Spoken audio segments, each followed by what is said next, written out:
All right, so we've talked about fascinations, we talked about curiosity. It's time for you to, this is the first time you're gonna have to sit down and come up with creative ideas and actually write.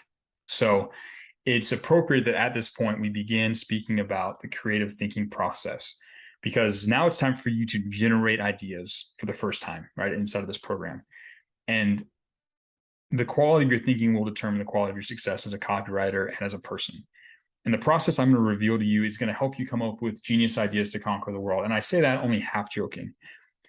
The process I'm going to show you is going to allow you to come up with ideas that will disrupt entire markets. You can disrupt entire markets by coming up with ideas in this process. This is how you change businesses. This is how you change the world. This is how you change yourself, right? So it's an important process. And to be able to perform it, you need to learn more about how your brain actually functions, like what happens sort of under the hood inside of your own brain, and how the brain works and how to use it to produce the most creative ideas you possibly can.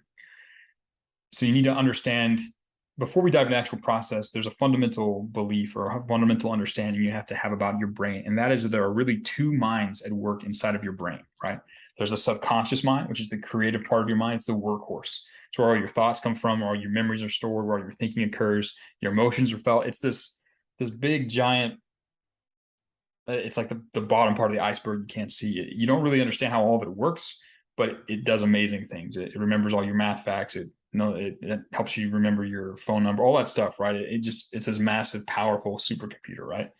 And then there is your conscious mind, which is sort of above the subconscious mind. This is the part of your mind that wills and directs, filters, and controls it. It sort of guides this giant subconscious mind and directs it to do things, right? And this is how you, let me explain the process of how you use your two minds during this creative process, like how you actually have them work together in order to create this wonderful experience, which is creativity and the genesis of ideas. The first thing you do is your conscious mind sort of sets the intention or task for your subconscious mind. You're like, hey, subconscious, we're doing this. This is why you can kind of like ask questions to yourself. It's your conscious mind asking questions to your subconscious mind. You can get an answer back. It's kind of weird if you think about it, right? But the first thing you do in the creative process is your conscious mind, it sets the intention, right? And then your subconscious mind then starts generating thoughts and ideas, right? It starts actually doing the thinking and generation of ideas. And then once it's come up with some ideas, your conscious mind starts filtering out the bad ideas and accepting the winning ideas and say, oh, no, this one's bad, this one's no good. But the subconscious mind is just spitting out ideas. It gets into a flow state and it just starts like ideas start coming out like it's a machine, right? Boom, boom, boom, boom. And the conscious mind is saying, yeah, this one's bad, this one's bad. Oh, this one's good. Oh, this one's bad. Normal filtering process. And here's kind of a cool diagram so you guys understand that a little bit better. So first, like the conscious mind, again, it decides what to do. And then the subconscious mind starts coming up with all these ideas. Boom, boom, boom, boom, boom. And then the conscious mind comes back in and it filters it out and it picks the final idea or the final ideas, right? Now, this first part of the process where you're starting to come up with a bunch of different ideas and you're branching out is called divergent thinking, right? You're trying to come up with as many options as possible. And then you enter the process, which is called convergent thinking, is where you start filtering things out and bringing these sort of wild ideas and bringing them back to focus, right? And this is the process. You go through divergent thinking, then convergent thinking, and sort of a process over and over again to come up with good ideas and to filter them out, right? It seems fairly simple, but there's a few parts of the process where it tends to break down, and I'm going to show you how to fix it. So the first one is distraction, right? For your subconscious mind to get in the point where it's like dumping out good ideas, you have to avoid distraction. Distraction will ruin it. You want to get in that flow state, get the momentum going for the ideas, so that you just keep coming up with idea after idea after idea. If you distract it, then you have to start building that momentum all over again. It's why most people don't think very deeply. It's because they never allow themselves to go very long without picking up their phone or diving into some new distraction. So you want to develop your deep work capacity and to stay in that uninterrupted flow for as long as possible, right? Over time, you'll get better and better at it. But the better you get at avoiding distraction, about physically cutting it out of your life and using your mind to focus on one part of the process, the better, right?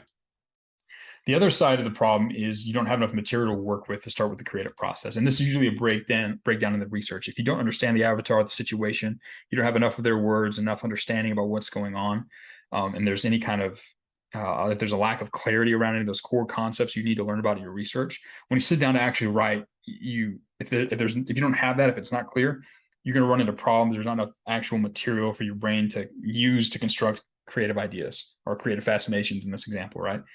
So whenever you run into that problem, run into that roadblock, and you don't know what to do, it's usually a lack of clarity around that information or around the process. You either don't know, you don't have the material for what you need to do, or you don't have the skill for doing that thing, right? And you need to go back and identify where that lack of clarity is, and that's your limiting factor. And once you identify that, you can fix it, and then you can move forward. If you realize, hey, I really need to go back to the research and understand more stuff, then you go and do that. Or if you're like, hey, I really need to learn more about these copywriting fascination formulas because I don't know what I'm doing, you go and do that, and then you can show back up and actually step into creative stuff. That's an important step. If you don't have enough ammunition for your subconscious to draw on, the creative process just dies. So you gotta feed it the right ammunition. You gotta give it the right knowledge that it needs, and then it can actually do what it needs to do. Now, this is a big one.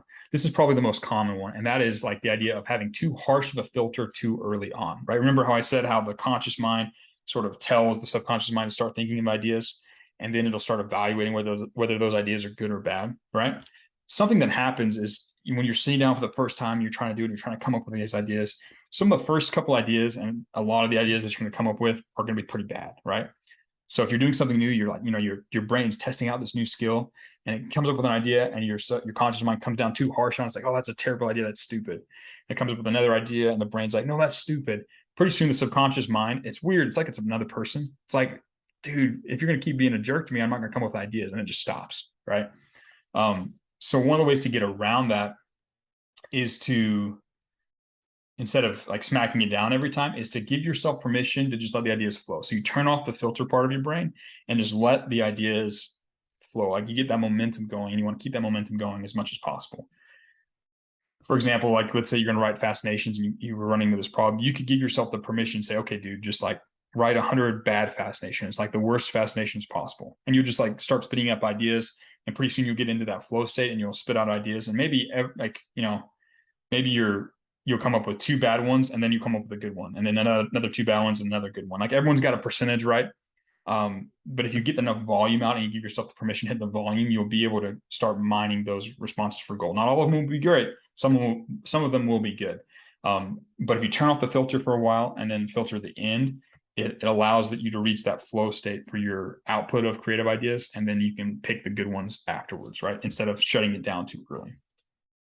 The other problem is that the brain is overtaxed. If you're doing back-to-back deep work sessions and your brain is like literally, you haven't taken the time to reset in between, you're going to run into problems. It'll just get worn down, and you won't be able to come up with ideas. The reset and the break in between the actual work part of each deep work session is work. It's crucial. It is extremely important. It's not just something that you're just too weak to not do. You actually need to do that to give your subconscious mind the breather it needs to reset. And you'll be surprised that, and when you do that, like if you've reached that point where you're starting to run into the end of your brain's capacity, if you take a break and get up and go for a walk for 5 minutes, you'd be surprised at how many breakthrough ideas will come to you while you're on that walk, right? There was an example I gave a while back about the illegal sexual stimulant headline as a really good example of a fascination. Gary Halpert came up with that when he was walking on the beach in between writing sessions, right? You need to give yourself a reset every so often to let that creative process come in and actually happen, right? And creativity is a skill, right? If you can develop your ability to think creatively, you learn this process of using your conscious mind to task your subconscious mind and mining it for creative resources and doing divergent thinking and convergent thinking, and avoid the mistakes I've explained. If you develop this skill, you'll be able to come up with crazy ideas, and there won't be a challenge that you face as a copywriter or in your life really that you can't come up with a unique, powerful solution to. Creative thinking is extremely important. You're going to need to develop this skill, especially now as you start writing. It's extremely important.